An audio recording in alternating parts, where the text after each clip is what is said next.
Yeah, we're live now, Chair. Okay, thank you. Good afternoon, everybody. Welcome to this afternoon's Cabinet meeting. We will first of all take any apologies. No apologies, Chair. No apologies. Under item 2, declarations of interest. Can I at this point say that dispensations have been granted to myself, Councillor Harris and Councillor Kendrick, who are council tenants, and they have a dispensation for the relevant sections of the budget report, which is on tonight's agenda. Any other declarations of interest? Okay, any public questions or petitions? No, Chair. And can I sign off the minutes of the meeting held on the previous minutes of our last Cabinet meeting on the 20th of January as a true record? Right, good. Do we need to put hands up for that? So you are? No, we're all okay, just to make sure we're on the record. The cause of transparency. Right, okay. So let's go on to item 5. Item 5 is in my name, and what we're being asked to do is to consider any changes required to the corporate plan, vision, mission and priorities, because this obviously informs the budgets that sit behind it, and to agree the corporate performance framework. So this will, for regular viewers and participants, this will be a familiar document which comes to this Cabinet meeting with the budget papers prior to the Budget Council later this month. And the important thing is that every budget is policy-led, and that's why we have a corporate plan, and the corporate plan is aligned with our medium-term financial strategy. Later in the report, there are some recommendations from Scrutiny Committee, which I will pick up at that juncture. So the Council's current corporate plan was adopted in February 2019, and it covers the period up to 2022. And it was developed with reference to the Norwich 2040 city vision, the corporate mission and vision.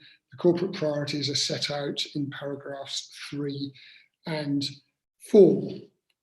And of course, underpinning it is a performance framework, so we can measure our performance and that we're achieving our corporate priorities.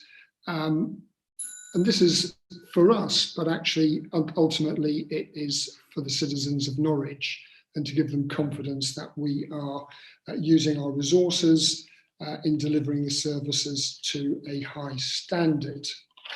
Now, there is a change.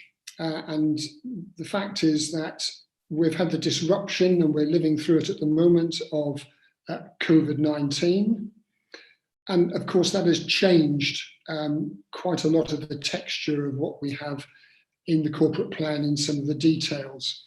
And in paragraph 9, we have made reference to the COVID recovery plan. Now, this was a document that was prepared in June last year. It went to full council, it was unanimously agreed, and we've had subsequently an update on progress on that at our December Cabinet meeting at the end of last year.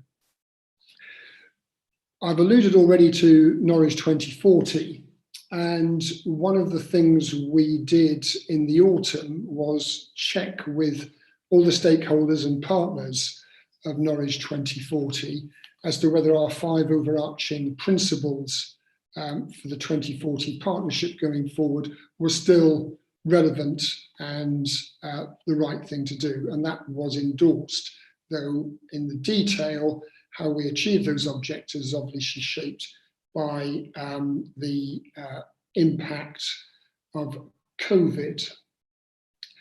So what we then have put to Cabinet, and we'll put to full council, is that actually a number of the key principles, objectives set out in the original corporate plan passed in 2019 will remain, but we need to use the COVID-19 recovery plan as a key document and to mark progress against that blueprint. And we've done that in December, and we will no doubt do that again later in the year.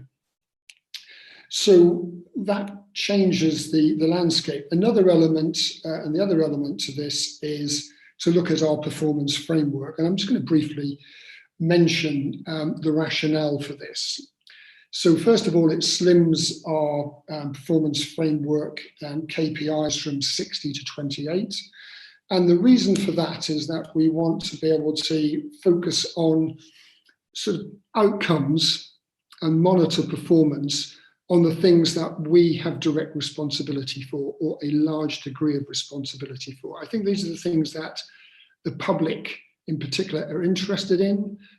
They give us an enhanced transparency and focus on what we deliver as an administration, as a council, on behalf of the people of the city. And those are listed in the appendices. And I'm not going to go through them in any detail because there was an exhaustive and detailed discussion at Scrutiny Committee, which myself and the Chief Executive attended. So that reshapes the corporate plan, some familiar principles, some overarching principles, which are the same. The important thing to note, and Scrutiny were quite right to highlight this, what about all of those other indicators, those other 32 indicators, which which are no longer part of a slimmed down reporting process, which comes quarterly to the Cabinet for consideration. So services will continue to use those wider metrics. Some of them are partnership related, but also designed to measure their own performance, and oversight will be the responsibility of the senior management team and at Cabinet level. So that then brings me on to the Scrutiny recommendations. And can I thank Scrutiny for the time they put into this, with a range of suggestions. Scrutiny were, I think, particularly keen, and I think it was agreed that a list of the removed KPIs and where the data was to be held would be reported to members.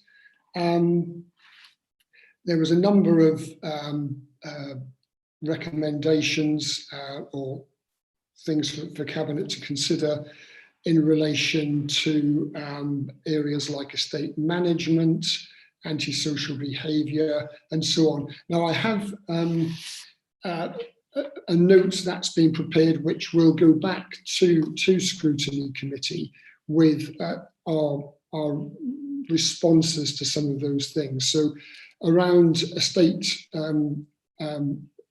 satisfaction with estate management, people living well, there's currently no corporate indicator for that, and I think the feeling is that it might be better to bring that in for discussion in 2022 when we have the sort of transfer from Norse of some of the estate's management issues. I think some of the antisocial behaviour complaints These are sort of service level metrics.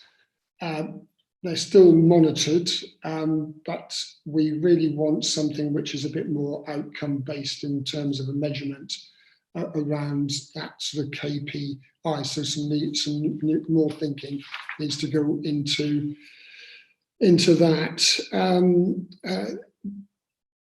Scrutiny will also look number of council houses approved construction and retrofitted to a high environmental standard. I think that's something we've already committed to and being able to demonstrate, so we perhaps don't need a further metric on that. So percentage of not-for-profit organisations that receive discretionary business rates relief.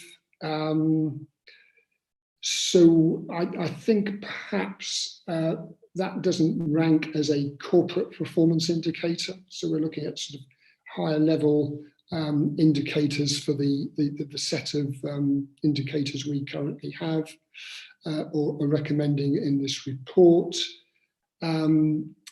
Council-owned shop occupancy rates, there is a new KPI around commercial portfolio performance, which is probably more meaningful. So that's covered, but in that context. And the Norwich market occupancy rates falls into the same sort of category in that new commercial indicator.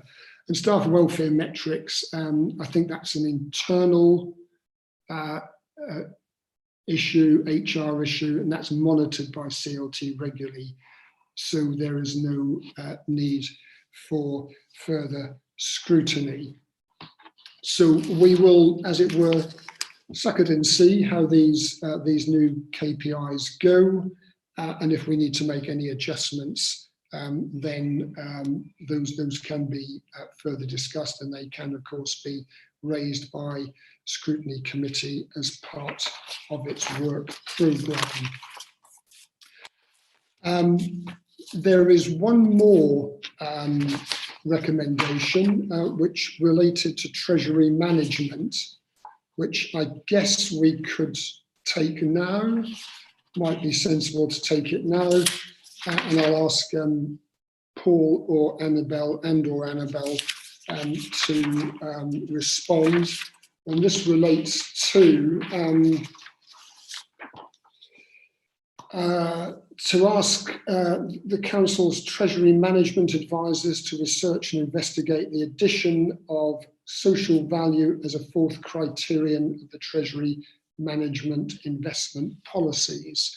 And there was some discussion, I think Annabelle responded to that when it was raised at the Scrutiny Committee. Annabelle, did you want to start off by saying something on that? Yes, so I'm very happy to talk further with our Treasury Management Advisors, because we are being more aware of where we invest and the ethical side of investment. But as I explained at Scrutiny the other night, our priority would still be the management of risk associated with where we place our money. But I'm very willing to take that away and talk to our advisors about putting in the extra criteria at the end of the schedule that we've got. But as it stands at the moment, I'd like to take that advice before we actually agree to any amendment. Okay, thank you very much, Annabelle. Anything to add to that, Paul? Yes, that is that any investment that we earn, that return from, is of course for social good, because it helps protect our services. So I think Annabelle is absolutely right. We need to look into this matter, but realise at the end of the day, matters such as yield, security, and liquidity are important. Okay. Right. Any so on those scrutiny recommendations, they will be reported back to Scrutiny Committee, and there is a detailed note. But once again, I'd like to record our thanks to Scrutiny for the time and thoughtful consideration they gave to these issues. Are there any Cabinet members who want to make any comments on this? Okay, Sandra, Judith, anything you want to add, make a point about? Always. I always, yeah. So if I may, I mean, you've talked already about the concerns with regards to the KPIs around antisocial behaviour and crime, and I do appreciate that, you know, we want to look at outcomes. So the measure of the percentage of people feeling safe, I think, is the right one. However, we've got to consider that measure is, while partly in the council's it's sort of in the council's influence, it obviously depends. We know that feelings around safety depend on a lot of other things, including, you know, what's in the media, what's going on nationally. So there's lots of other things that that play into that. So I would really like to urge again and pick up something from scrutiny to have more detailed KPIs in terms of that, because it is one of the things. We know that we've got a high perceived antisocial behaviour rate in Norwich. We also know there is a very real problem in terms of drug crimes in county lanes. We've just been made a pilot city to tackle that, so we know it's real as well.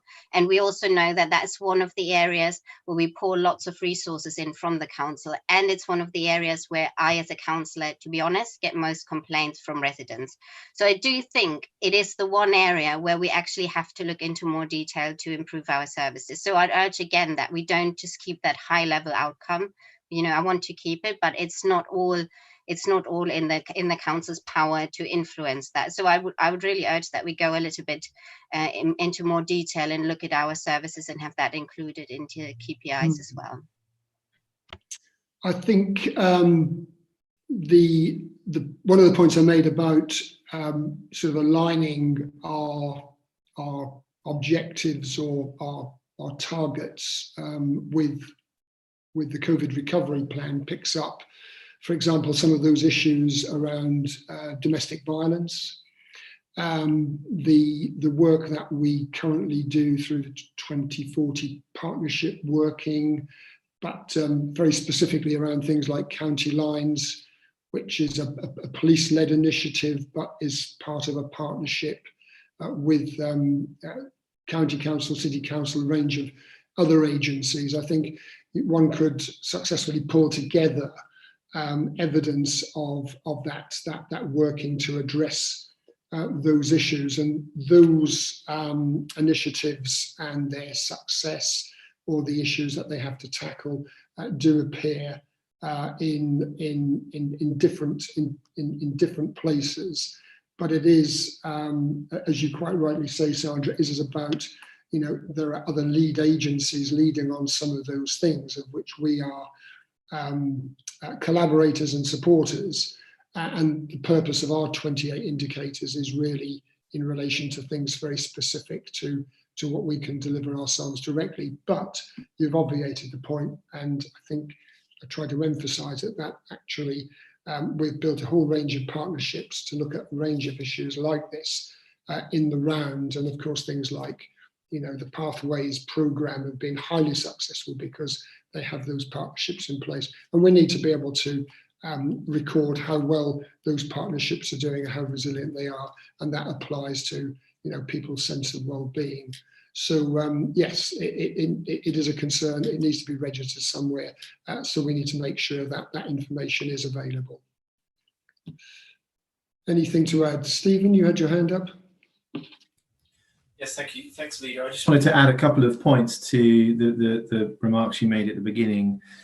So building on some of the things you outlined, we are going to be making changes at officer level to improve our approach and oversight of performance across the council. So as we move into our new council structure in a couple of months' time, we'll be setting up a new performance resources and risk board, which will be chaired by the Executive Director of Corporate and Commercial Services, and we'll bring together all of our new heads of services to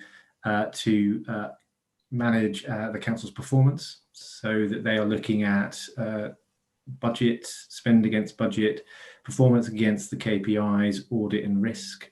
That will then feed into CLT. So CLT now meets quarterly to consider a combined performance report, bringing together the budget, the performance, risk and audit, and also the HR metrics that you've spoken about, that scrutiny recommended we look at. So we are looking at that as CLT at officer level.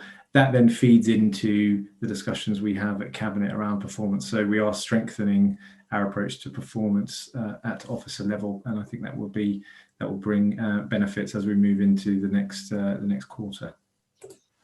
Yeah, that's very helpful contribution, Stephen. Thank you. Right. So are we happy to go to the recommendations? Yeah. So recommendations on page 17. All those in favour?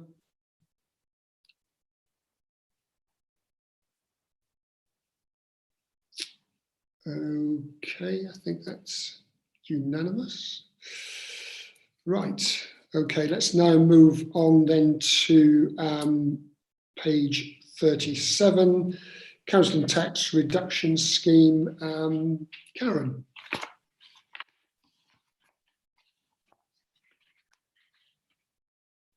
You're muted still, Karen. Am I muted? Yeah, can you hear me now? We can. Yeah, good afternoon, everyone, finally. Welcome to our favourite annual update, Council Tax Reduction Scheme. I'd like to first thank all of the officers for their hard work on this complex and technical report. Today, we will be considering the recommendations to continue with the 2021 scheme with the following amendments. 1. Make the following changes to the Council Tax Reduction Scheme for 2021-22 by continuing the 2021 scheme with the following modifications. A, as in previous years, increasing the working age applicable amount by the 21-22 composite rate of council tax, excluding adult social care. B, increase the level of income brackets used to decide non-dependent deductions and level deductions by the 21-22 composite rate of council tax, excluding adult social care. C, increase the level of income brackets used to decide entitlement to the second adult reduction by the 21-22 composite rate of council tax, excluding adult social care. D, apply technical update applied to DWP benefits for working age applicants to keep legislation updated to EU exit decisions. Retain the local discount provision for care leavers. Retain the local discount provision for liable persons absent from a main dwelling due to domestic violence events. Retain a single person 3 months for liable persons where they give a home to an asylum seeker or refugee who has no ability to work. Agreement that the scheme will have provision to reflect changes government might introduce to continue with a COVID-19 increase in universal credit rates and/or working tax credits, additional earnings disregards for the 21-22 year. This will ensure customers are not disadvantaged by the government increase. I would like to add in at this point that paragraph to include any COVID-19 uplift that may occur in legacy benefits. They haven't done so far, but just in case they do. How council tax is collected can have an impact on the lives of low-income households. The handling of council tax arrears and the extra costs that can be incurred in the collection process can cause extreme poverty or destitution and may increase levels of problem debt. Policy and Practice has reviewed different collection processes across London for the Greater London Authority and evaluated their impact on citizens and councils. They found that no clear relationship between stricter council tax collection policies and higher council tax collection rates, and that higher council tax collection rates are associated with the generosity of a borough's council tax reduction scheme. I think this is one of the many reasons we're right to retain a very generous council tax reduction scheme, possibly the most generous in the country. It will increase our collection rates and it will help the most vulnerable people who are struggling more than ever under COVID. We've seen a lot of job losses. We've seen people really struggling to pay priority debts and put food on the table. So I'm proud of this and I commend this report to you.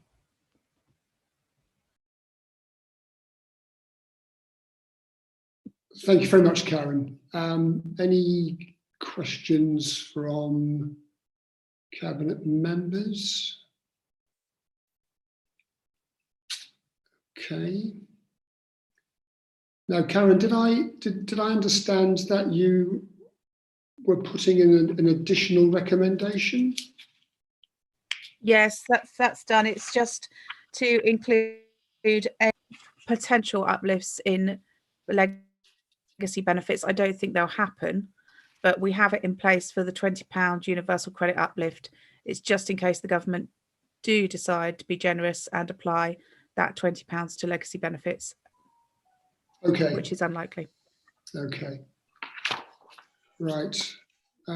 Any comments on that, Annabelle? No, I think it's a sensible amendment because we've tried to cover off any changes that may happen in the budget within the paper today. So I think that just follows on with that theme. And it's a positive outcome that we've managed to continue with the scheme in this vein, given the budget challenges we have. So positive decision. Indeed. Judith, Judith first. Well, just to say that I am pleased that we are able to update our scheme. I think it's very important at this particular time that we have a scheme, and unlike many councils that don't, we have tried to help those on low incomes in any way possible, and this is definitely one of the ways that we can help them. So I'm pleased that we were able to do it. Thank you. Thanks, Judith. Sandra? Yeah, I'd just like to echo that our continuous commitment to that scheme is really one of the reasons why I'm really proud to be part of that council. So I'd like to thank Karen for championing this throughout. Good. Well, with the sound of consensus ringing in our ears, should we go to the recommendations? And the additional recommendation that Karen has referred to. Okay, all those in favour?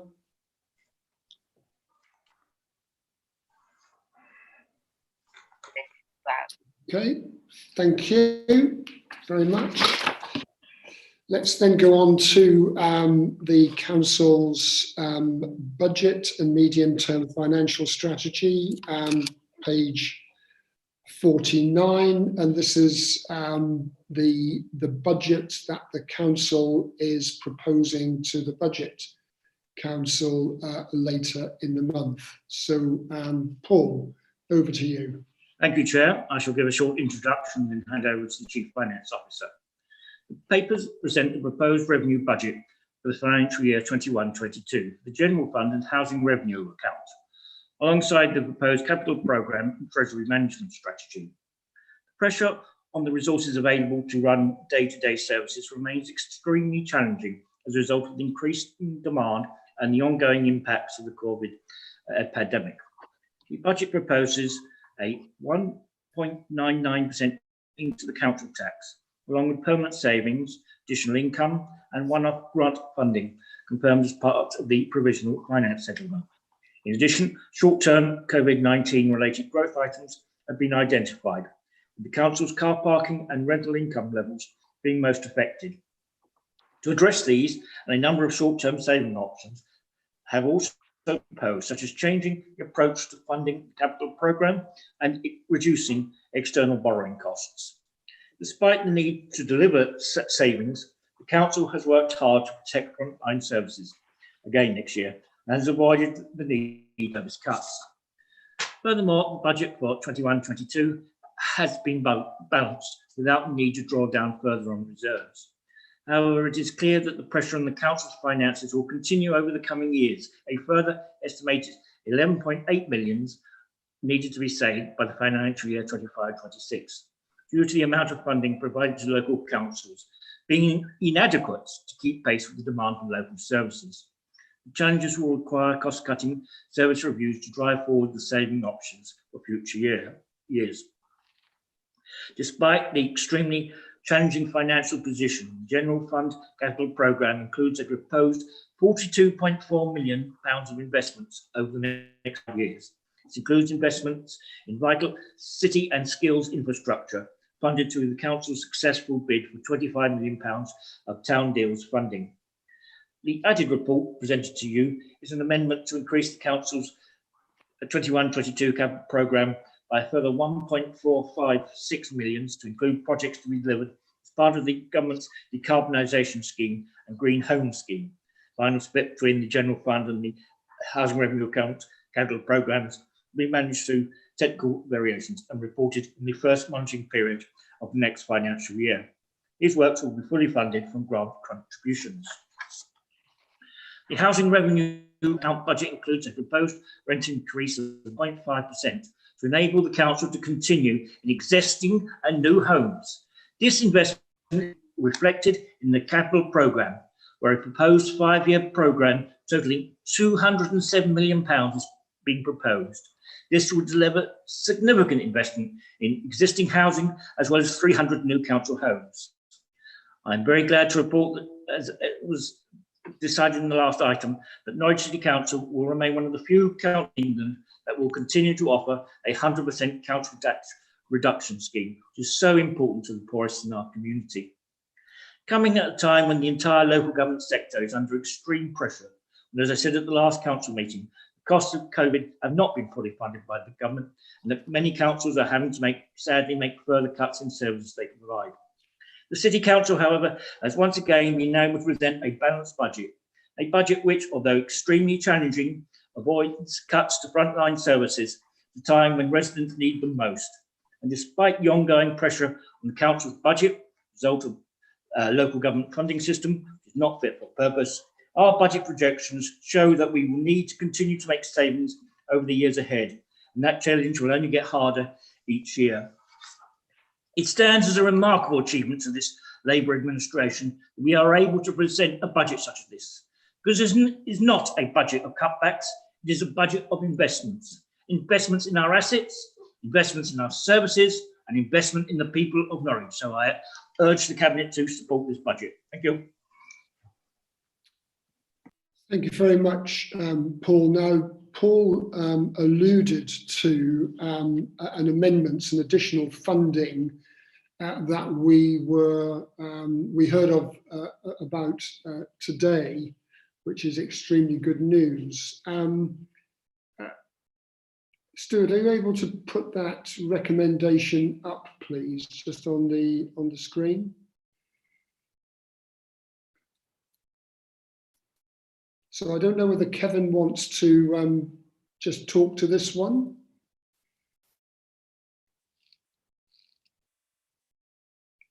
Assuming you've seen this this piece of relatively late breaking news. This has just come. The confirmation of this has just come through. I think it speaks for itself. All the work that's been done by our officers and our environmental strategy office in particular about going, the whole decarbonisation scheme.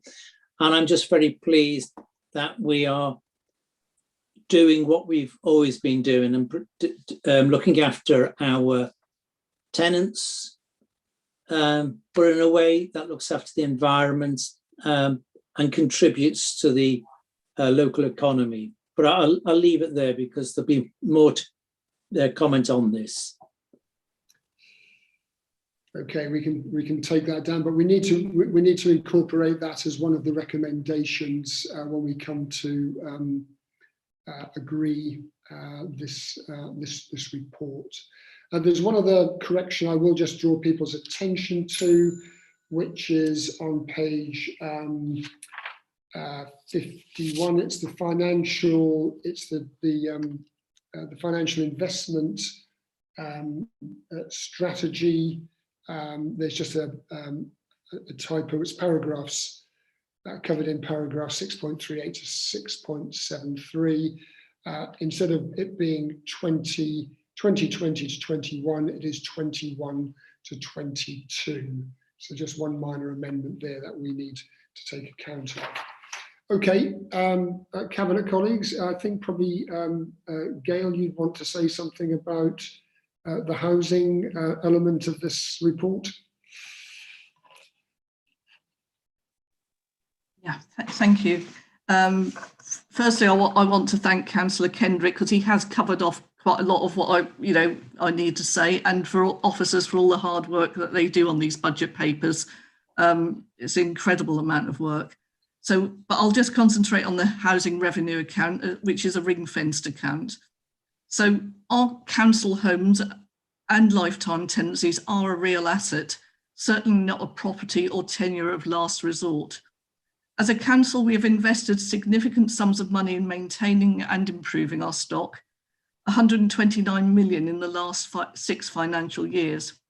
We have built award-winning homes, and we will be building more much-needed homes for our residents. We are proud of what we have achieved, and we want residents to be proud of where they live. We are managing an increasingly scarce but very precious resource. You've got the papers in front of you. There's no need for me to go through line by line, but perhaps just a few things to highlight. Although the HRA is in a strong position, there are challenges. As has been mentioned on more than one occasion, certainly by myself on several occasions, the HRA lost a significant amount of money due to the 1% rent decrease imposed over a period of 4 years by the Tory government. This resulted in a loss of over £200 million of rental income over a 30-year period, money which we will never be able to recoup, and some people just don't understand it. That is money that is gone. We then have the number of properties that we lose each year through the right to buy, usually about 140 a year, and we're badly in need of reform with the use of retained right to buy receipts. The reform is badly overdue, and we will continue to lobby on that. COVID-19 has impacted on the work that we've been able to undertake to our properties, and the continued rollout of universal credit is expected to impact on our rent collection. Although I would say our income team do an absolutely stunning job working very proactively with our residents. We'll have to respond to national regulations on fire and safety, and we are investing in new IT. This year, we are proposing a 1.5% rent increase. This was considered very carefully, as we acknowledge that in the current financial climate, additional expenditure for tenants is always of concern. However, that still means that the average rent will still be lower than the average rent would have been in 2016-17 without the enforced rent reduction. This increase in rent has to be balanced against the need for continued investment in our neighbourhoods, continuing maintenance and improvement to our stock. The new kitchens, bathroom, doors, windows, electrical upgrades, heating upgrades, photovoltaic panels, installations, disabled adaptations, door entry systems, and the need to build new homes. We cannot stand still. The HRA is forecast to make a surplus of income over expenditure of 5.039 million in 21-22, and it is proposed to use this surplus along with 10.64 million of existing reserves to fund capital investment in new social housing. There are projects in the pipeline at Argyle Street, Three Score and Mile Cross, all mentioned in the papers. As an administration, we are committed to pushing this agenda forward. Our residents deserve this. We need to provide more housing. So the HRA capital programme is an ambitious programme. As Paul has already mentioned, an investment of over £206 million over a 5-year period. So I'm proud and happy to present this budget to you. Thank you very much, Gail. Very compelling points. Before I bring in other Cabinet colleagues, so Annabelle, Sean and Hannah are here. Any particular points you would like to make at all? Can I start with you, Annabelle? Yes, thank you, Leader. I just want to say thank you to Councillor Kendrick and Councillor Harris for all the work they have done with us on this report and giving a very good overview. So I'll try not to repeat what they've said, but it has been a challenging year. I think the fantastic and positive outcome we've got of not using reserves and the wonderful investment we've got from the capital programme, I don't want you to underestimate what did happen in the lead up to this. A very big thanks to Hannah, who was the Section 151 in the earlier part of the year, who got this all working with our CLT to make sure we were in a position where we could discuss positively with you options to ensure that we did balance the budget. And I'm very comfortable to be sitting here tonight offering you a robust budget that I'm pretty sure we might have some challenges in next year delivering, but we've got the positive risk reserve that we've been able to establish, and we're proposing a balance of 700,000. That will help us if we do have any challenges going forward with continuing COVID lockdown positions and any potential delays we may have in delivering some of our changes that we want to do. But also we've put in a business change reserve, which is a really positive investment again for doing things that are going to be beneficial to the city, but not necessarily save us money. So we just wanted to acknowledge that not everything we do can be investor save, because we do have an investor save reserve, and we wanted to create a business change reserve. And that reserve will also be used to invest in our staff. We are doing a lot of change and transformation work, and we want to make sure we all have the right skills to go forward to be able to do that. So we're investing in our own workforce as well, which is really positive. We do have some of the COVID challenges, though, that have really put a 1-year pressure on next year, but I wanted to share with you that we're looking to unwind some of that over the next 2 years. None of us know sat here today, though, unfortunately, what it will mean for our car park income, for example, but we have made some assumptions and we're winding that back into the budget over the next 2 years. We do have some challenges there as well in relation to the ongoing position. The funding that we received from when I reported to you in December to where we're looking at now with the budget proposal is we've had a lot of one-off money again. So actually we're not in a position where the budget is structurally sound on an ongoing basis, but we have utilised all of that one-off money to put us in this position where we're not using reserves.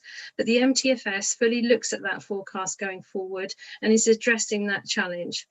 We're continuing the strategy of smoothing our use of reserves over future years so we don't have any big hikes in need to do savings. And that brings us to a position by 24-25 that will be down to our minimum prudent level of reserves.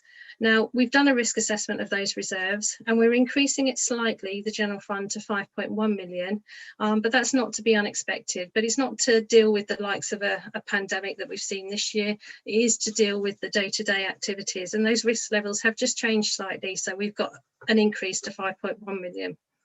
But as Paul touched on earlier, we do have the MTFS challenge over the medium term of 11.8 million. But I think with all the positive work we've been doing this year, looking at service reviews and the way CLT and members are coming together to address this, I think actually we are in a really good position to move forward and address these challenges. But of course, we'll all be hoping that we get a little bit more clarity on the funding formula.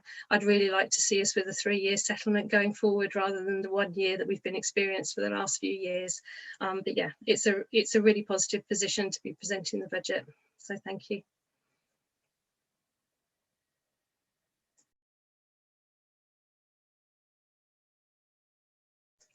You're on mute, Leader. Thank you. So Hannah or Sean, anything you wanted to add at all? No? Sean? Okay. No, nothing to add. Okay, thank you. Other cabinet colleagues? You want to pick up, Karen? I just really want to thank all the officers for this. This has been a lot of hard work this year. I know we've had a lot of meetings and they've given us really, really clear information all the way through, and made it very clear what our options are going forward. And I think that they've done fantastically well to get us to this stage. Yeah, thank you, Karen. It's warmly endorsed by everybody I know. Kevin.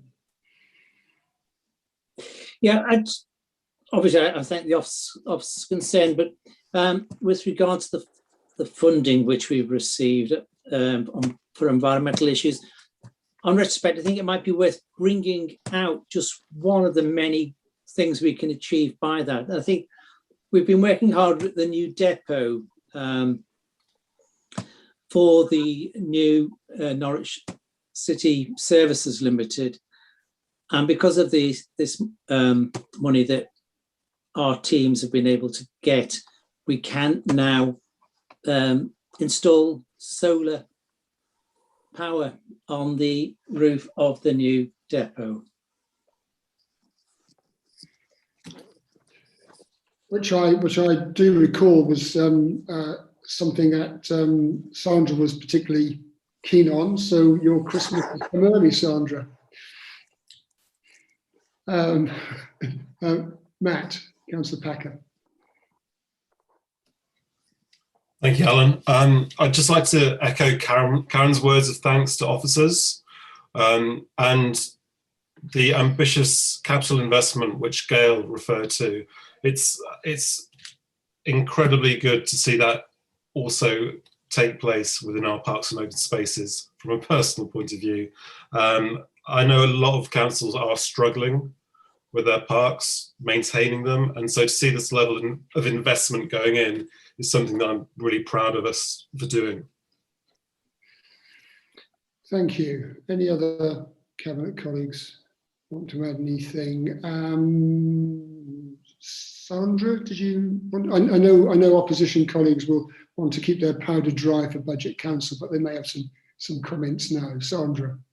Yeah, I've got to say, I feel pretty budget saturated by this point. I had so many opportunities to ask questions and follow question sessions. I think they've been really good, especially scrutiny. But it wouldn't be me if I wouldn't have kept one for you for today. So I think my question is around, so we've obviously got a number of short-term and longer-term savings options presented. However, scrutiny made it very clear at the scrutiny meeting that some of them will only be considered after consultation or after impact assessment. So I was wondering whether I could ask for a kind of a brief assessment of which of these positions are most at risk of not going forward, and whether any shortfall will then be drawn from the reserves.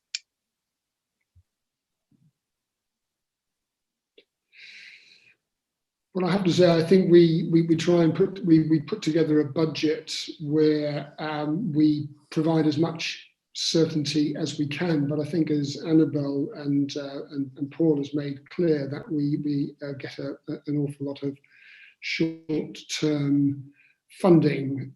So there will always be elements where we need to test out and see what the impact is, and I think we need to do that in a considered way. So at this stage, I think that's probably where we stand in terms of putting this budget to council, where it no doubt will be tested by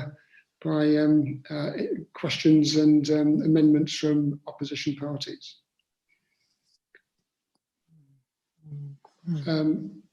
Yes, sorry, Judith.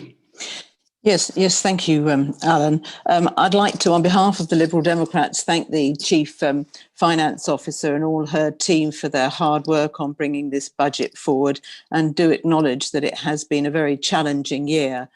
Good news today about the decarbonisation scheme, the investment of 1.456 million to Norwich, and what we will be able to do with that money. That is good news. But I don't think I'll keep my powder dry. I think we might as well sort of just say from the outset that there's one very small aspect of the budget that the Liberal Democrats are not happy with, and that is the charging for parking in Waterloo and Eton parks. We do not feel that should go ahead.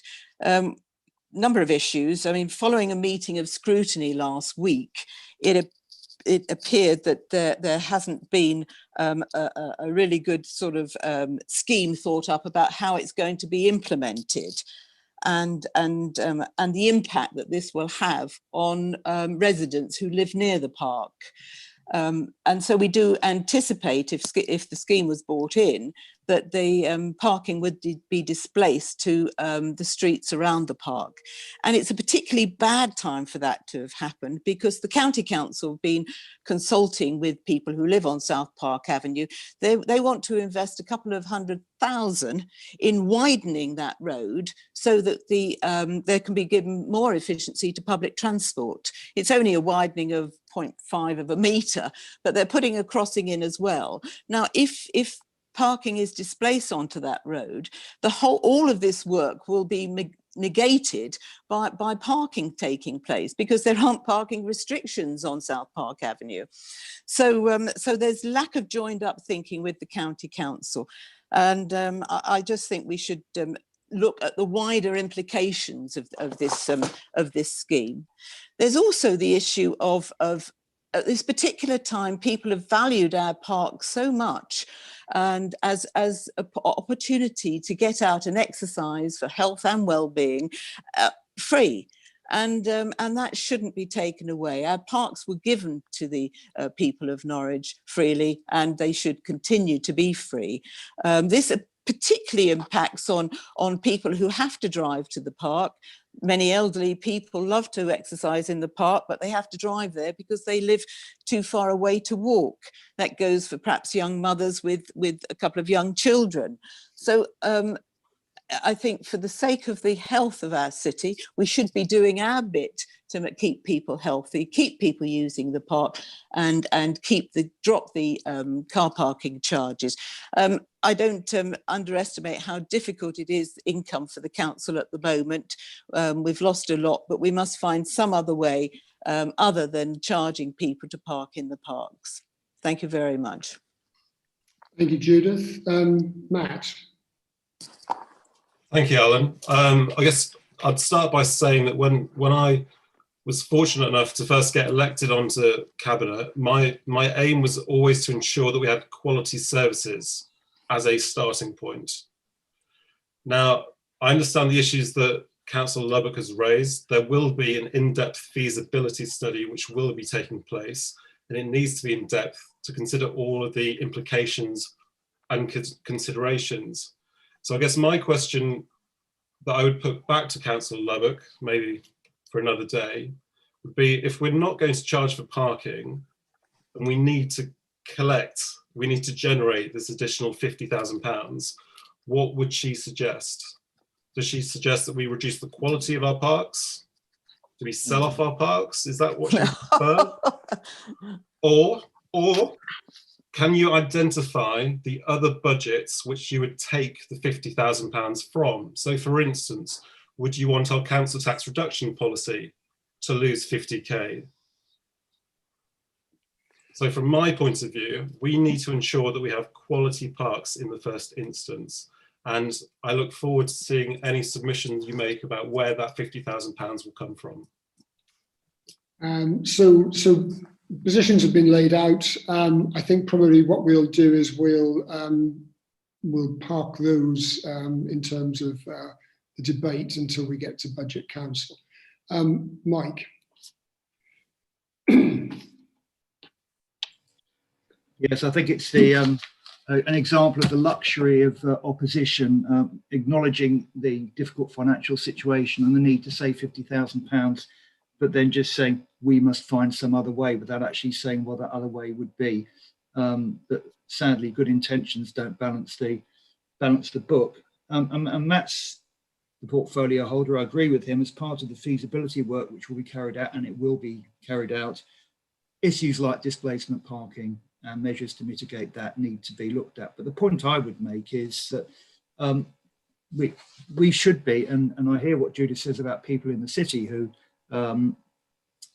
need to use the parks, but the fact remains that a lot of the people who use those parks and drive to them drive from South Norfolk, and if we're looking at other parks from Broadland, whereas people in the city can use our wonderful public transport to get to the parks, or they're unable to do that, they could walk and they can cycle, and the very fact actually that adjacent roads are being improved to facilitate greater bus usage is absolutely right. So part of this for us is actually not forcing people to rely on the private car to get to the parks, but trying to put in place other alternatives, and that's key to our ambition for the environment and for transport. And actually encouraging more people to use their cars actually doesn't help health. I think it hinders the health of the population. Okay, any other comments from Cabinet colleagues? Okay, so just before we go to the recommendations, of course, I must add my thanks to the hard work that Cabinet colleagues, all Cabinet colleagues actually, but particularly the work of Paul and of Gail have done with a very fine set of committed officers, and have done a brilliant job this year in very difficult circumstances. And just picking up this good news relating to sort of carbon reduction funding. This is capital funding, and our problem, and this is a message that we want to stress, is really with the running of day-to-day services. It's the general fund which is under the most acute pressure. And actually, every time we're successful in a capital bid, and for example, the Towns deal, which is a very significant achievement and a very significant investment, is mostly capital funding, but it has revenue consequences. Has revenue consequences in terms of the time and the work of staff at City Hall. It's a capacity issue as well. So what we want from government, and what we've wanted for a long time, is that longer term funding, as Annabelle said. You know, we have a medium term financial strategy, but it's had to be built on some of the sand of short term funding. You know, it needs solid foundations. People need services for life. They don't need them for a year or two. And I have to say, we've been extremely disappointed in the way the government has depended on local government, continues to do so through the COVID recovery period, and yet has shortchanged it. And sometimes that is always framed as a sort of a standoff between central and local government, but actually, what do we represent? We represent the people of the city. So when government doesn't give us financial justice, doesn't recognise our role, doesn't acknowledge the importance of the services that we provide, they are actually taking that away and shortchanging people. We are the representative institution, but the question that the government needs to answer is, why is it at a time of extreme stress, and that stress has not just been COVID, it's been the last decade or more, undermining, reducing the resources, reducing the protections and the support that individuals and families and communities need, by determining that there will be inadequate funding. It's a kind of it's a form of punishment, really, of our residents, who are being praised to the skies because they're making sure that they restrict the spread of COVID. They're putting up with a lot of restrictions, and that's not a way to treat citizens in this city or citizens in this country. And that seems to me to be the fundamental question that government needs to answer, rather than seeing it as a kind of a distribution of funding between two tiers of government. That's the fundamental issue. So those are points that we will be making and have made in a press release that's going out, about the difference between capital funding and day-to-day revenue spend. Both are vital, both are important, but we're being shortchanged in a very crucial area, and that is a problem going forward at a very difficult time for this country. We need strong, effective, and supportive institutions of local government and local democracy to help us through this very difficult time, and government needs to face up to that and do its duty and carry out its responsibilities. So having made those points, let's go to the recommendations. Let's remember we have an additional recommendation and a small amendment. So could I ask people if they are prepared to support the recommendations of the budget papers going forward to full council in a couple of weeks' time? Excellent. Right. So let's now go on to item 8, which is the budget monitoring report for the third quarter on page 199. Over to you, Paul.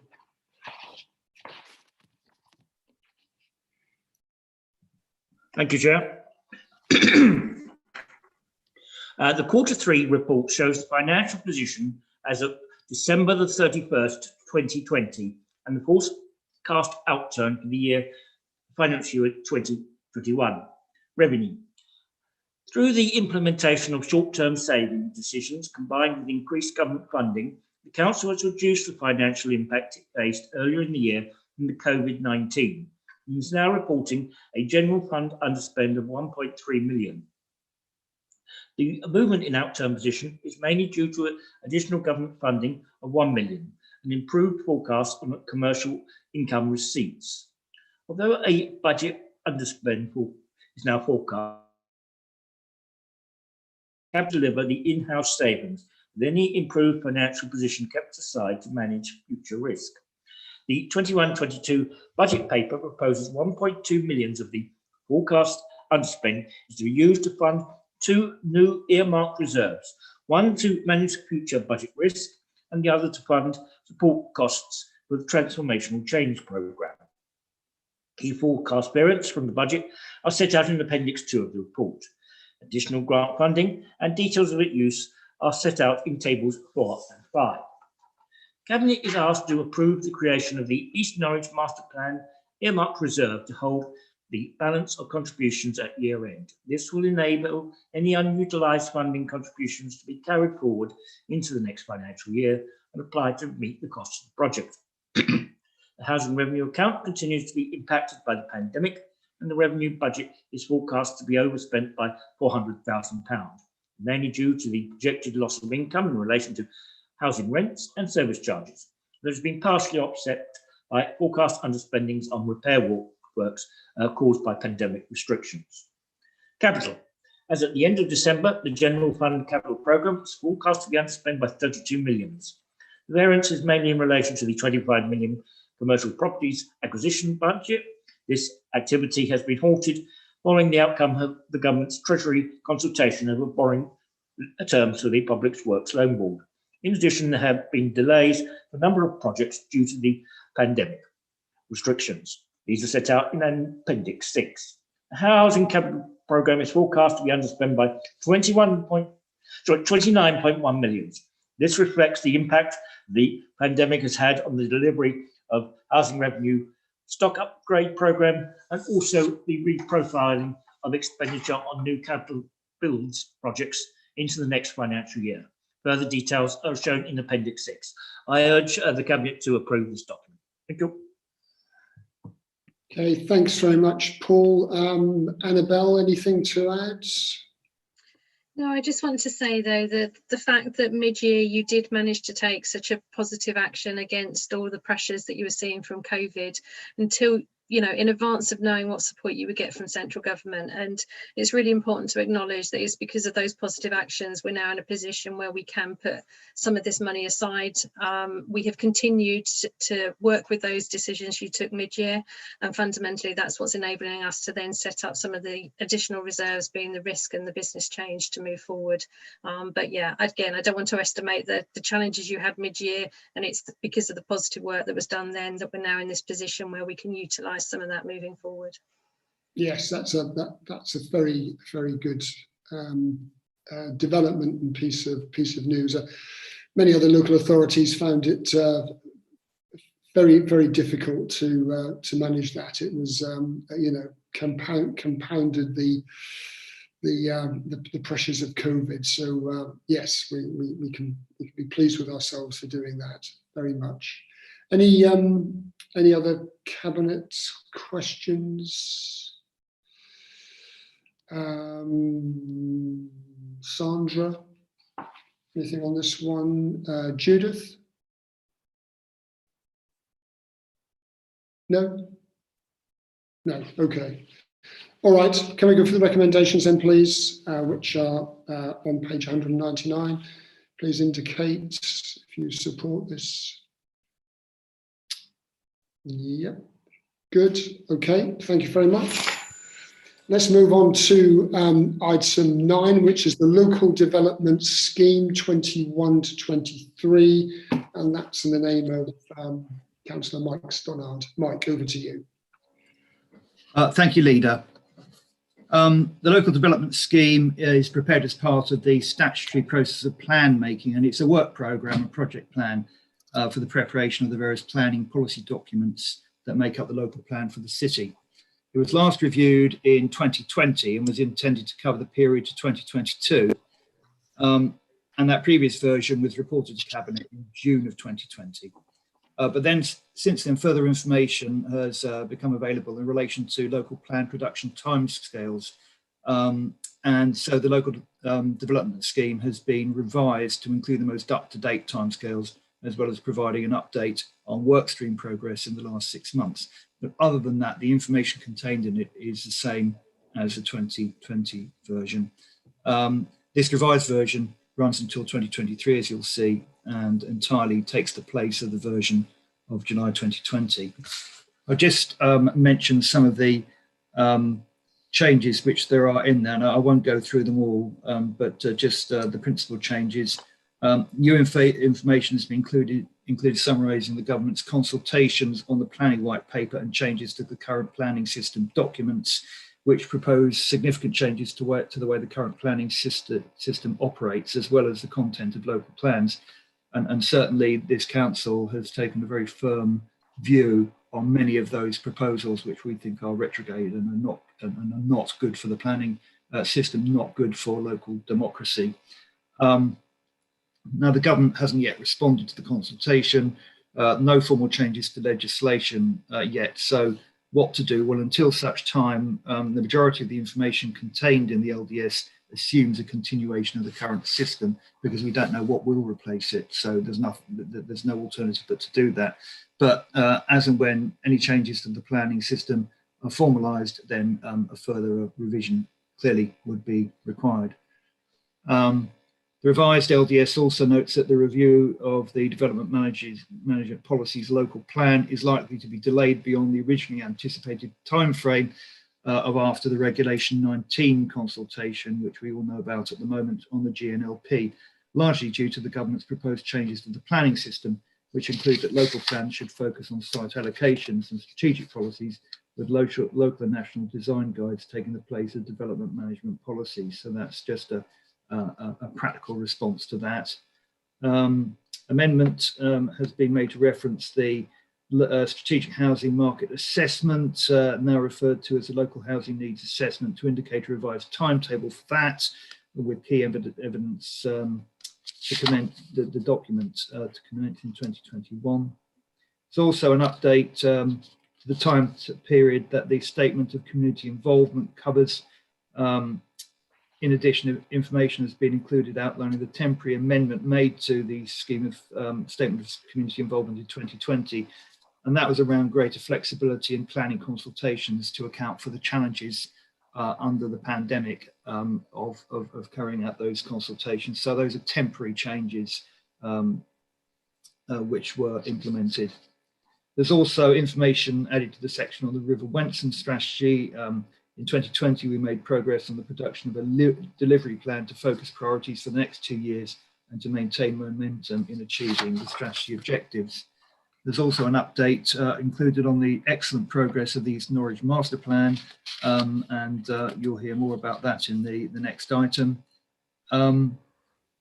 Important point J of section 7. In July 2020, SD panel agreed to proceed with preparing Article 4 direction, removing permitted development rights for the conversion of offices to residential accommodation.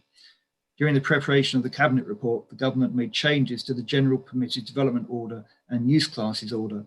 These changes and their implication for Norwich's office economy were summarised in a later report to Sustainable Development Panel in October 2020, and the panel therefore agreed to delay the introduction of the Article 4 direction until the outcome of the legislative changes is understood further.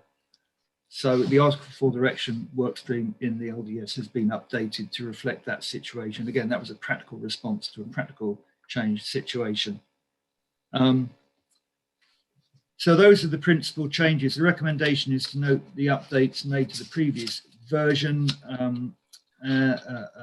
and approve the LDS 2020 to 2023 for publication under Section 15 of the Planning and Compulsory Purchase Act 2004, and if you want the full Monty, as amended by Section 111 of the Localism Act 2011. Thank you.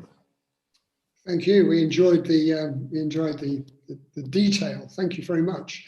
Judith, anything you'd like to add? No, thank you, but I'm happy to answer any questions if anybody wants to ask. Thank you. Okay, Cabinet colleagues? Observations on this? Sandra? Oh, so you had your hand up, Mike. Did you want to add something? I just wanted to thank Judith for her work on this, of course, excellent work, and also to make the point she has nothing else to add because all I've done is summarise what's in her report. And a very good report it is too. Sandra.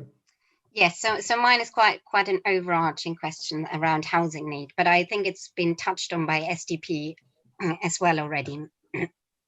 So the local development scheme says the City Council will lead on updating the local housing needs assessment. All housing development obviously has got implications for sustainability and climate change, and therefore excessive housing development above the housing need of an area must be considered to result in unnecessary adverse consequences. The objectively assessed housing needs of Greater Norwich in the Strategic Housing Market Assessment Report for the planned period are about 40,000, whilst the December 2020 indicative housing need for the area as issued by the government is 2008 annually, which kind of results in a similar amount of around 40,000 for the 20-year period of the plan. Now, the Greater Norwich Growth Board adopted a 5% buffer in its 2019 5-year land supply calculations. So my question is, why does the Greater Norwich local plan now consider a buffer in excess of 22% is appropriate in the Regulation 19 consultation when the Regulation 18 consultation was 9%? And what are the implications of this increased buffer on climate change protections going forward, please? Thank you. I think to some extent this was discussed at the last Cabinet when we discussed the Regulation 19 version of the plan, which is actually out to consultation now, and people are able to make comments on it. But just to say that, yes, I acknowledge that there is quite a large buffer there. The Greater Norwich local plan team are in the process of commissioning a focused housing needs assessment to support the plan at submission to the Secretary of State. So there'll be an update on the 2017 Strategic Housing Market Assessment, which is the current evidence on that.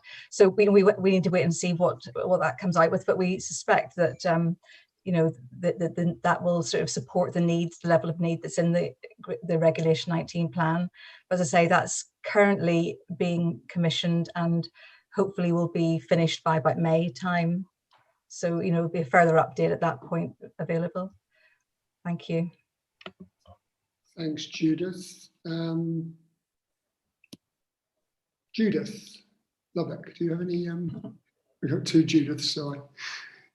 Right, thank you. Any other observations, questions, points? Well, it's a very good report. Thank you very much, Judith, for that, and thank you for presenting it, Mike. Okay, can we go to the recommendations on page 233? All those in favour? Thank you. And Mike has the next report, which is another piece of good news. Item 10, page 262 on the multidisciplinary professional advice contract in respect of the East Norwich master plan. Mike. Yes, Leader, very, very good news. So the purpose of this paper is to seek approval to award a contract for multidisciplinary professional advice for the East Norwich master plan for the period 1st of March 2021 to 31st of March 2022. The report also updates members on progress with the master plan project to date. Colleagues will remember that last June, Cabinet approved the creation of a new public-private sector partnership to steer the development of a master plan for the East Norwich area. The partnership is called the East Norwich Partnership, and I'm the chair. Its membership includes the landowners of all three sites and Homes England. Cabinet also has previously approved the terms of reference of the partnership. The partnership was created in the context of the vacation of the Carrow Works site by Brit Unilever and the possibility of a coordinated regeneration of the 3 adjacent sites, which previous work by Fifth Studio had identified as having the potential to create 4,000 new homes and 100,000 square metres of employment space capable of accommodating 6,000 jobs. The 3 sites are Carrow Works, the Deal Ground and the utilities. Taken together, they are a huge and very significant brownfield development site stretching from the outer ring road to the river. However, unlocking the full development potential of the sites will rely on the provision of common infrastructure to serve them and to enable sustainable growth to be focused on the location. In addition, the creation of a single master plan for the entire area will ensure a coordinated, coherent set of developments, which is the best way of maximising the benefits of regenerating the area. The Cabinet meeting last June also agreed a draft brief for the creation of the master plan and anticipated that the likely cost would be in the region of £500,000, including the cost of project management. However, the intention has always been to share the costs with the members of the partnership. The partnership has been meeting and has made considerable progress. A very significant development has been the addition of Network Rail to the membership. They have immediately become very engaged and supportive. This is important, of course, because of the significance of the Trowse Swing Bridge proposals for the East Norwich site, which would facilitate changes to river navigation as well as faster train travel times between Norwich and London. The master plan is also a key project within Norwich's £25 million town deal fund, which includes £4.3 million for East Norwich, which will accelerate the development of the area. This funding has also made possible the City Council's purchase of Carrow House from the County Council, an adjacent site, the development of which will now be included in the master planning. This will ensure that the Carrow House site will be redeveloped in a way which is consistent with and not at odds with the wider East Norwich area. As previously mentioned, the costs of the master planning exercise will be in the region of £500,000 and will be shared amongst the members of the partnership. This includes Homes England, the owners of the Deal Ground site, the utilities site and Network Rail. This will reduce the cost of the council as well as demonstrating a shared commitment to the project. It is hoped that the owners of the utilities site will be able to confirm their contribution in due course. The total funding committed to date, including from the Norfolk Strategic Fund and the Towns Fund, is £600,000. The timetable for the production of the master plan is set out at paragraph 10. I've already spoken of the benefits of having a deliverable and robust master plan based on sound evidence. It will guide and support the regeneration of the East Norwich area, which will have an economic benefit for Norwich and the wider region. These are set out at paragraph 13.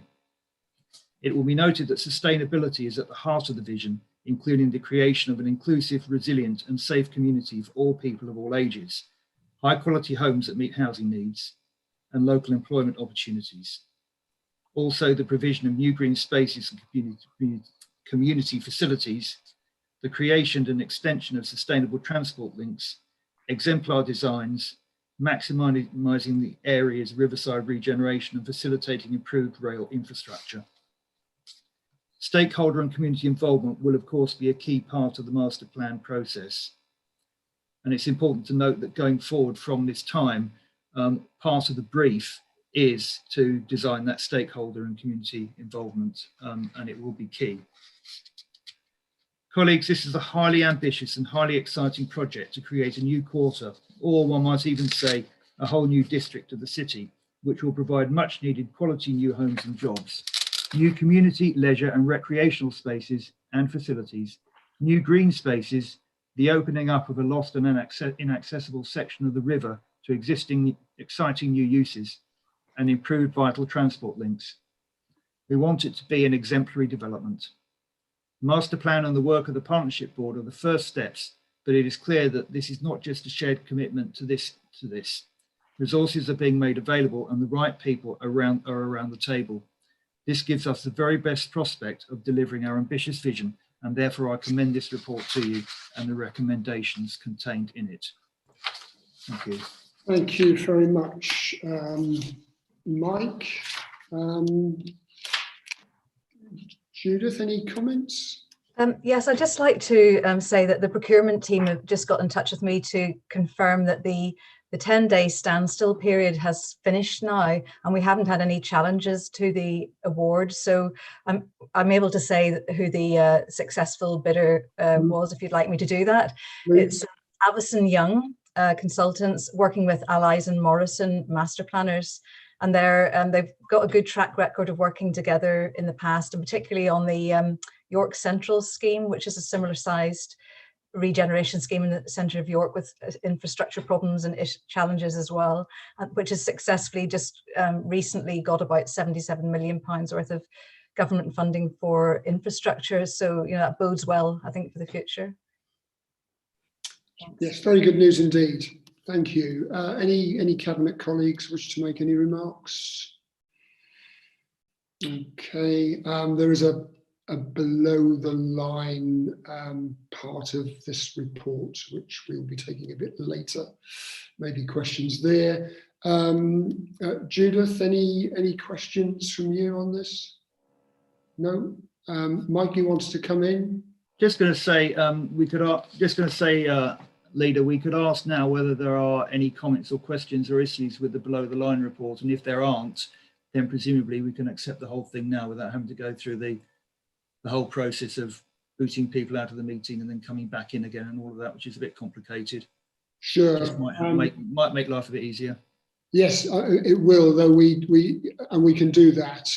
But we do have one other item which is below the line, so we will have to go below the line, I believe. So let's just see. Sandra, do you have any points you want to make? Any questions? Sandra's disappeared for a moment. Okay, so we'll pick up that point that Mike has asked us to consider. Are there any? Does anybody have any questions in addition to questions that can be raised above the line about the below the line report? No. Okay, so we can tick that one off. So let's. I think we'll just go to. I think we'll now go to the recommendations. So the recommendations on page 262, and we know who we've awarded the contract to, but just to make sure that we've agreed that, please indicate.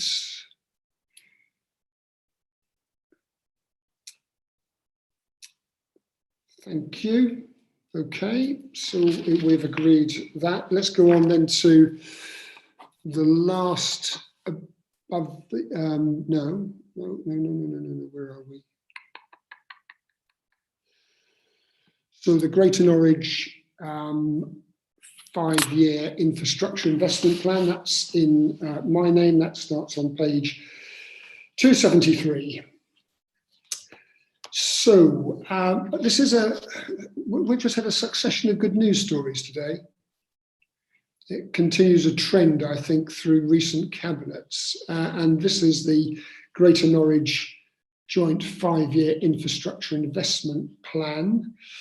And the background story to this, of course, is that this is the partnership between the City Council, South Norfolk, Broadlands, the County Council with New Anglia LEP, which signed a city deal with the government way back in 2013. It gave the collective councils some cheap borrowing, but it also, based on the agreements made by those constituent authorities, to pull their community infrastructure levy. And that has served us very well. And in this report, we've got two elements to it. One is just to highlight the fact that we're looking at the year ahead, 21-22. On page 276, you've got the 4 projects which have been agreed, 2 in Broadlands, 2 in Norwich, which will be funded to the total sum of just under £1 million. There are also some other projects. There's a sum of money, £2 million a year, to help with the funding of capital programmes for education, and there are some rescheduled funding to move projects forward. So we've got projects on Marriott's Way, and a bit later on we've got reference made to the neighbourhood part of community infrastructure levy. So the Ketts Heights is a good news story. It's about making that area more accessible, and to interpret some of the historic elements of that site. And I'd just like to put on record our many thanks to the Friends of Ketts Heights for the work that they have done over the last period. And then there's the Football Development Centre at Bowthorpe. Demand for sport continues to increase, and this is a recognition of meeting that demand. That's very good news for the Bowthorpe area, and that funding is going straight into that initiative, though we are acting as the accountable body. And then there is reference to neighbourhood community infrastructure funding, some spending commitments there, and listed on page 278 to 279. I would recommend a reading of the 5-year plan going forward, and just the range of investments in the Greater Norwich area. I have to say, sometimes when I think about the rather drawn out process to getting the local plan for Greater Norwich into the public domain, and that has been an experience shared by a number of people, a number of colleagues and officers. One of the things that gives me the most pleasure about that partnership is just how much investment in different strands of our work: economic development, environment, transport, education, and leisure, has been developed and made possible over the last period. And so the 5-year plan, which of course, like any other 5-year plan, is subject to revision, because it's generated by development through SIL monies, is nonetheless tells an extremely good story, which is about, frankly, the improvement of the quality of life of the residents of the constituent authorities that have come together to pull their SIL and to think about what is needed, and listen to their communities about what they want across that wider geography. So those are the comments that I would make. Who have we got in the room? We've got Tony and Kate. I think, have we got Kate? Is Kate there? I am, leader. You are. Oh, you're sorry. You're just behind the screen saying 2 people have entered the waiting room. Okay. So both of you might want to make some comments on this. I'm going to start with Tony. Thank you, Leader.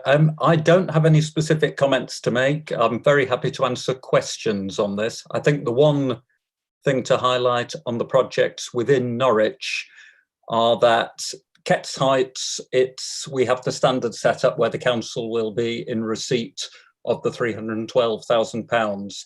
In the case of the Football Development Centre, that funding is going to be paid direct to the Football Development Centre in Bowthorpe, but with considerable oversight from officers in the council. It's the same setup that happens with the Nest at Horsford. So it has been done elsewhere under the Greater Norwich setup. Thank you for that, Tony. And Kate, over to you. Just one comment. This is the first year that we've used the cabinet approved new process for neighbourhood SIL. So we've now got a really robust process that takes into account the needs of the area, positively weights it in favour of places that maybe don't get as much investment. And that's taken a little bit of time to get to grips with. but is proving a really, really good system for making sure we make the right investments with Neighbourhood Sill in the right places. Okay, no, that's very helpful clarification, and that sort of targeting and sort of sensitivity indicator about allocation of resources at community level, I think is very welcome. Okay, Cabinet colleagues, any questions on this? Okay, Judith, any comments from you or questions? No? Sandra?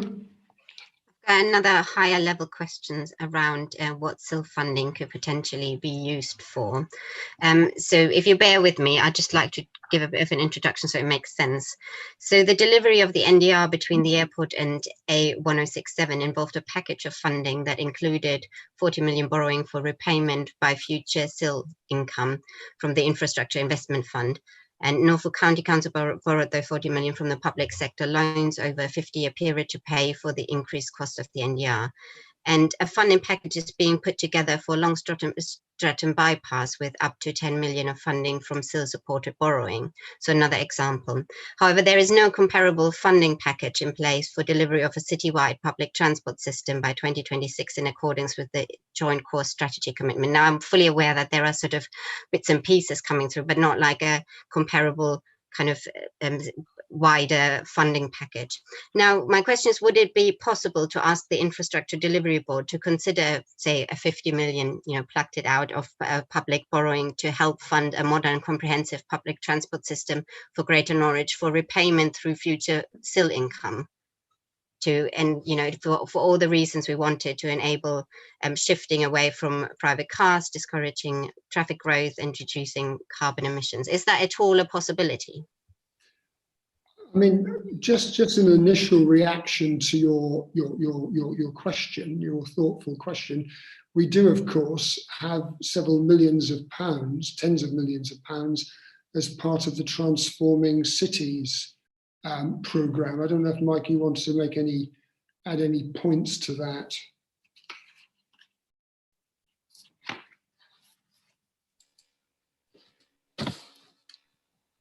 Yeah, I think the Transforming Cities Fund and the money that is being used and the tens of millions of pounds that we received is big. Oh, beg your pardon.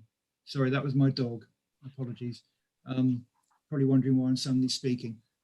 So the Transforming Cities funding, which is very significant, whilst I take it on board everything you said, Sandra, and you know that we, in terms of reciprocal arrangements in the city, that we have had some correspondence with the County Council recently, and you'll be aware of that, of course. But the Transforming Cities work is all about trying to achieve modal shift. It's all about trying to encourage public transport use, walking and cycling, and there's significant amounts of money being invested in that. So that's got to be an important part of the strategy, but clearly it's not enough, not anywhere near enough, and that's why we're in discussion, shall I say, with the County Council about those reciprocal arrangements. I say we're in discussion, we're in correspondence, I think is probably the best way to put it.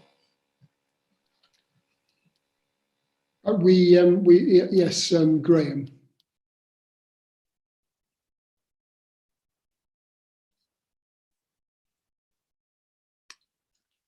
Sorry, I was having difficulty unmuting myself. The background to this was stems from the city deal, and the original £80 million borrowing capacity that was set out as part of the city deal was ring-fenced into two categories, effectively.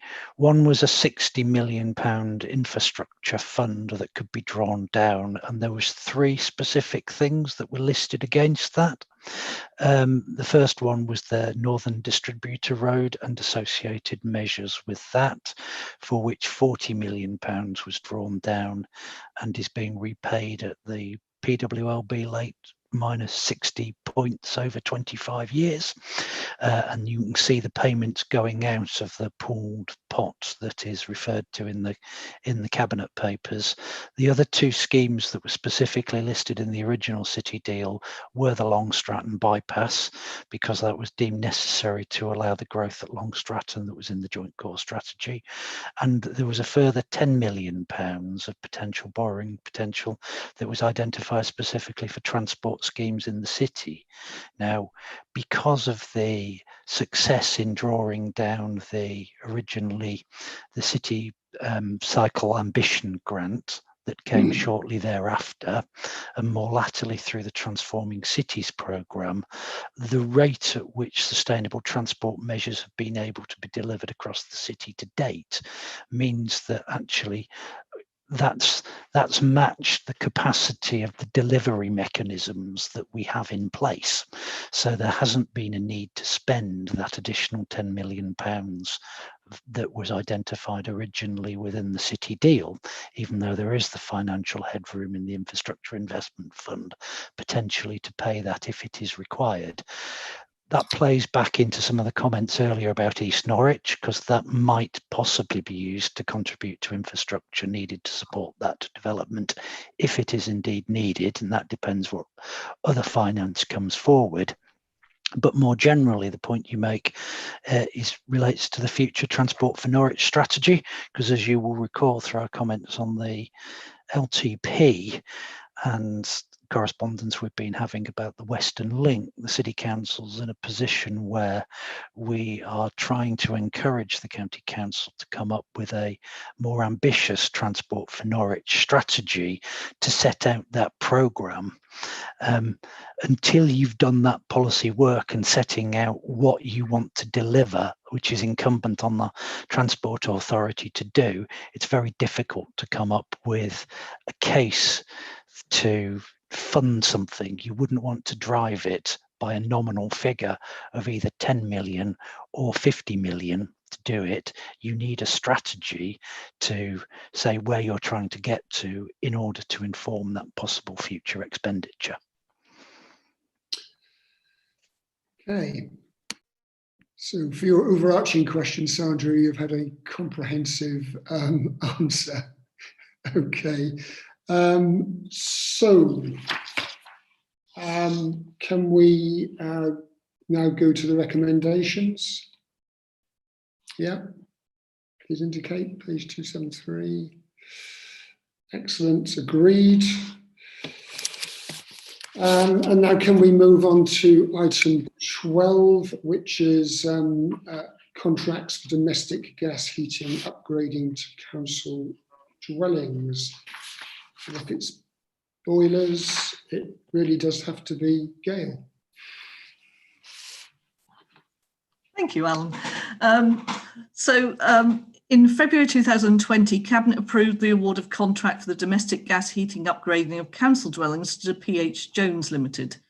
This was for a 3-year term, subject to review each year based on good performance.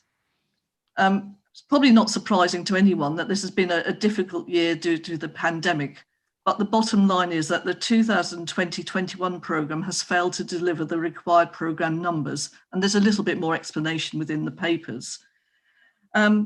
It's necessary for us to manage the risk of any further delivery shortfalls in the remaining 2 years of the original contract term. So the sensible way forward is for the programme to now be shared between 2 EPL framework contractors after a price and quality evaluation has been made. So the 2 contractors we're proposing are PH Jones Limited and Dodd Group Limited. And the full details of the amount of the contract is in page 333. So it is a significant investment in our tenants' homes of close to £3 million in total. So the 2 contracts will be awarded as a 1 year plus 1 year term contract. So next year we can evaluate the performance once again of both the contractors. And if the performance is inadequate, it will be again be dealt with. So I move the recommendation. I know we've got Neil from NPS with us. I don't know if he wants to add anything to what I've just presented. I think that's a very accurate appraisal, Councillor Harris. Thank you. Okay. Lee, you're on the contact officers list. Anything from you? No? Okay. Cabinet members? Judith? You okay with the boilers? Sandra, you happy with boilers? I've got a question about boilers, obviously. So I think when I read this report, I was just I was just wondering. So if we consider that there's a commitment to phase out gas boilers in new build in the very short term, and then obviously longer term, we need to look at different options to gas boilers for existing homes as well. So considering that we're replacing current boilers still with gas boilers, I was wondering what the strategy is going forward and whether we're considering other forms like electric boilers or air source heat pumps where that's appropriate, please. Councillor Harris, I can provide some feedback on that one. We are currently working on a number of very significant schemes related to renewables. Barnard's Yard is one where we're looking at a river source heat pump, which is going to be quite an exciting and groundbreaking scheme if it comes off. Also, the geothermal systems for the tower blocks. We're looking at that. Individual dwellings-wise, the air source heat pump technology is okay, although we're not entirely satisfied that it would perform the way that we want it to, but it's just a work in progress, and the technology is developing almost monthly. So. Okay, thank you for that, Neil. That's very helpful. Can we go to the recommendations then, unless there's any other comments or questions? Okay, yes, hands going up. Excellent, and thank you very much. Can we now go on to item 13, which is contracts for domestic electric wiring of council dwellings, and that's Gail again. Thank you. So it's a similar situation to the previous report. Last year, Foster Property Maintenance Limited was awarded a contract for rewiring council homes on a 3-year term subject to good performance to be reviewed each year. The year 1 programme has failed to deliver the required programme numbers. And again, the pandemic is one reason, but it is disappointing for our tenants when a programme is not delivered. So we're unwilling to risk further delivery shortfalls for the remaining years of the original contract term. So once again, it seems sensible to share the contract to give more resilience. The 2 chosen contractors are from the EPL framework. And again, after a price quality evaluation, we are proposing that these contracts are awarded as a 1-year plus 1-year term. So Foster Property Maintenance Limited being awarded a contract of £593,000 and Gasway Services Limited a contract of £676,000. Yeah, again, it's a significant sum of money, and our tenants need safe and well-maintained homes that are fit for purpose. So we will monitor the contracts closely, and when the contract allows us, we will take action if performance falls below standard. So just my commitment to giving the best for our doing the best for our tenants. So again, I move the recommendation. Thanks very much, Gail. Neil, any further comments? Nothing to add to that, Leader. It's an accurate summary again. Okay. Any questions on wiring? No, nothing, Sandra? No? Okay. We can go straight to the recommendations.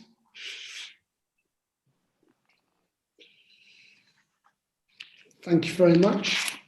Now listed in the agenda, and I've just had a recollection that managing assets to consider 2 future council property interests, I think, was withdrawn. Was that right or not?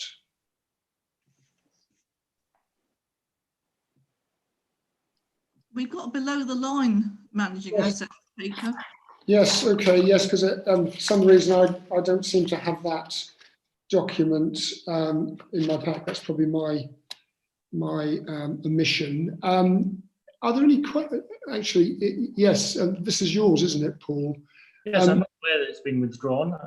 No, sorry, that's probably because I just haven't got the paper. But I'm just going to ask: does anybody have any? Before we go below the line, does anybody have any questions on this this report. So we can work on the assumption that we can accept the recommendations. You comfortable with that? Okay. So with that, then, everybody, that concludes this evening's business. A lot of substantial reports this evening. So well done, everybody, and have a very pleasant evening.